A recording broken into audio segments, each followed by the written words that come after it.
I'm Shannon Arata, and I'm attorney for Friends of Bowling Creek. I know you've received comments already, and I want to be clear at the outset. The goal of my comments is not to say, don't build a greenway. Don't do this. We're all in agreement that a well-planned greenway is good for the community and it's good for the environment. The concern has to do with locating it within the riparian buffer area that the creekside alignment would require. The reason for that, and I should say that the riparian buffer area is defined by state regulation. It's that 50 feet landward of the top of bank. It gets more technical from there, but when you place it there, it's subject to specific state permitting requirements. And the reason being is that riparian buffers do serve critical ecosystem services. They protect water quality from things like nutrient pollution and sedimentation runoff. They assist with stormwater runoff, erosion control, and flood mitigation. My understanding is flooding is a partial concern in this part of the creek, and that Bowling Creek is already on the state's impaired waters list. That's the 303D list. My understanding also is that this decision is largely based on that initial 2009 scoping document, which served its purpose, right? It identified many issues, it made recommendations, but it itself recognized that there is a need for engineering assessments before moving forward with a particular plan. Public commenting also, it's an impressive endeavor that took a lot of time, I imagine, but public comments also cannot serve as a substitution for actual engineering assessment.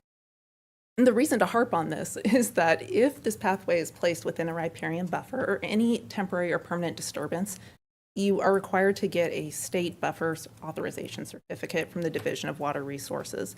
And the town has to make a demonstration that there actually are no other practical alternatives and that the alternative chosen does minimize or avoid environmental impacts to the greatest extent possible.